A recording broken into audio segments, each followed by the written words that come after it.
that XTC has picked up. I think Scythe has much more pushing capabilities and much more tanky capabilities in terms of, you know, heal by Necrolite, heal by Chen, a lot more long range initiation by Storm, and by Earthshaker as well as the SK is also very effective in terms of long range initiation.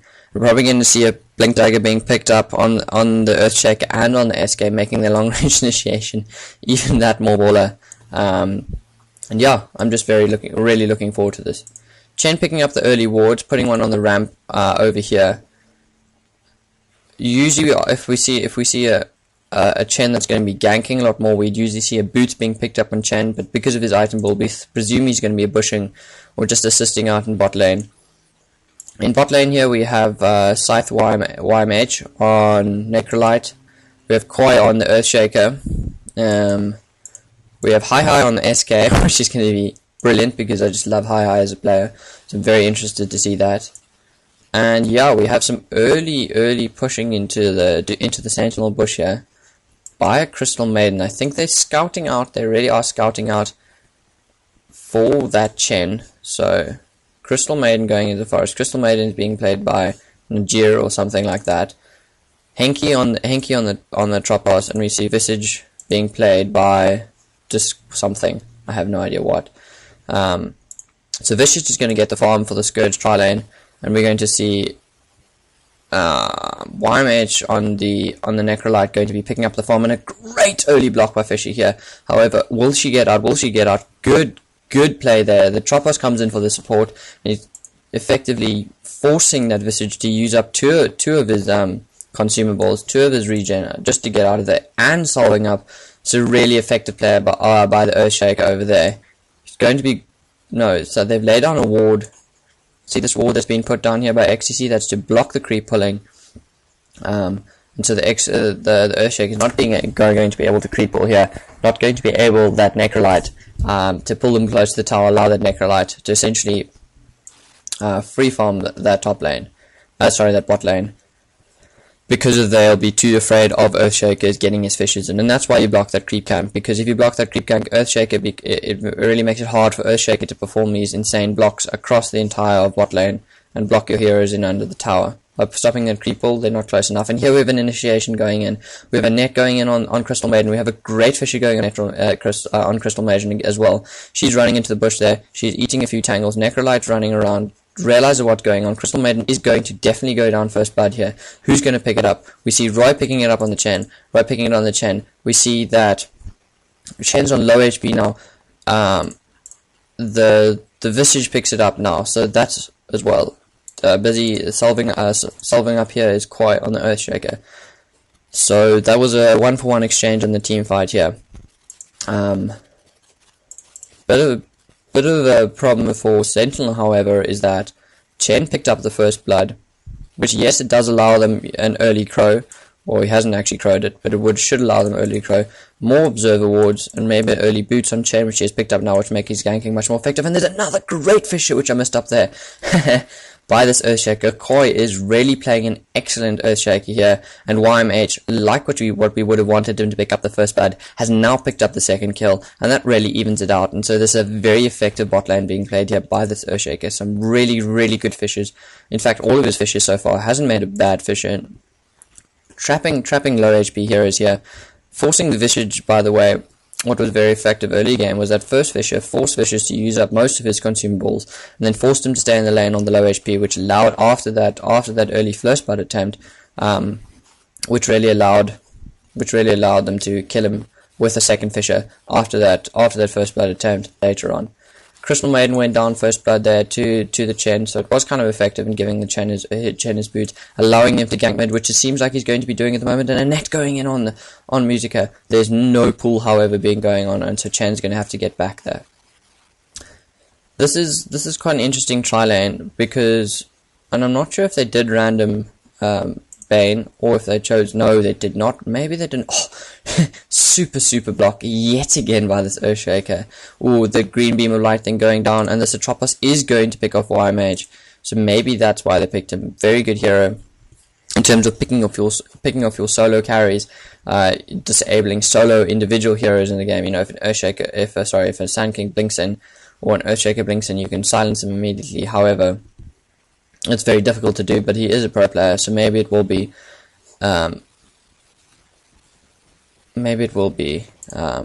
possible for him to do that. Crystal Maiden just leveled her first level of her aura, which will allow this Henki to spam the Bayonet Choppers, to spam their spells, and we see a great initiation. Ooh, Storm Panda going down to the bear. How is that? Oh, I don't know if the bear was still alive when he died, which is very interesting. But yet again, we see this Roy being very effective here, going in with the net, roaming around, you know, coming on from the river, roaming around the top rune, roaming around from the top rune, netting that hero, and we see a pull from Storm, followed with the Revenant, and making the kill on the very fragile early game Bear possible. And yeah, like I was trying to say, CM's aura is going to make that power shot on the top lane spammable, as well as the spammable spells of that green awesome beam light thingy, and the Henki awesome, because very spammable, his brain sap, and this is basically 300 HP lifesteal, very high nuking power spell possible. And here we see an initiation going on. We're going to see a sleep. Are we going to see a sleep on the YMH? We're going to not see a sleep on the YMH.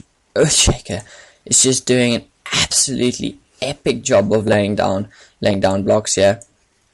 Sand King is just, you know, AFK, well, not AFK farming, but essentially doing a very good job. And the first mid tower goes down. Storm picks it up, and that's exactly what you want, an early, very high powerful Storm.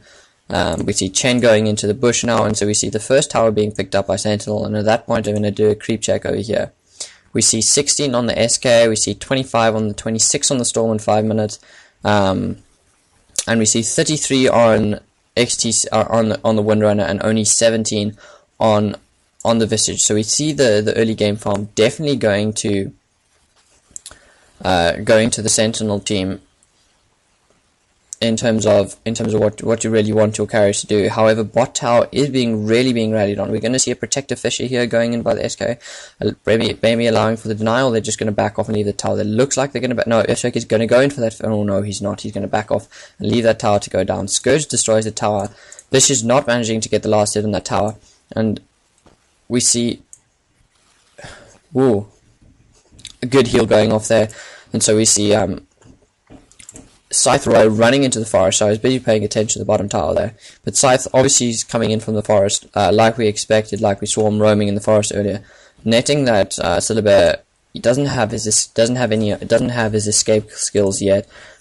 He has just reached level 6, so yes, he does have his ulti. Well, he should have picked up one level his ulti, but doesn't really have many other escape skills, and will be picked off quite easily by the magical damage of the Storm. We're going to see Necrolite being able to farm this lane much more effectively after that first tower has been picked up, because if they can ward in this forest here, then you should essentially be safe. We see Chen coming around bottom again just to protect off here. We see a good block. We're going to see a heal ulti going off here on Visage. No, we do not. We're going to see a blink and a pull by Storm. Great! What really amazes me about pro players, Storm players, is how they know exactly how far to go before the range on their pull is just enough.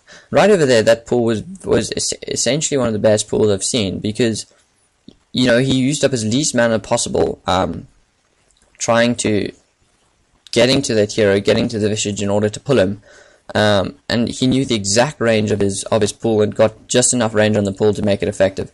Very good play here, and we're going to see Chen assisting out here, and here we're going to see the pushing power of Sentinel really coming into play. We see Crystal Maiden laying down some smack onto his Chen's creeps to try and make them, well, just to try and kill them, to stop them being able to put so much damage onto the tower. And we do see that as being,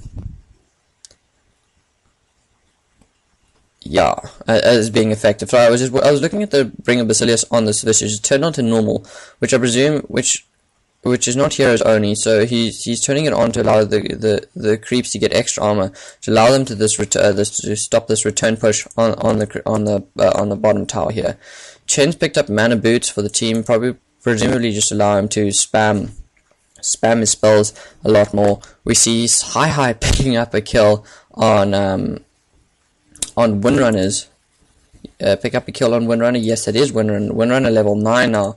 So we see MIH going in as well as High picking up a dual kill over there. Busy trying to explain other things. Vicious. You almost lost one of your familiars, and that would have been 100 gold to the Chen, and that would be not good play. Is he going to lose one of his familiars? Is he going to lose one? No, he is not going to lose one of his familiars. However, we do see a great net going in on and the Crystal Maiden gets out of there alive. Earthshaker not being able to lay down one of his great sons.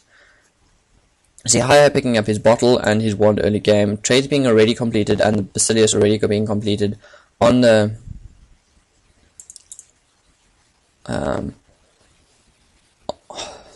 Necro. Also try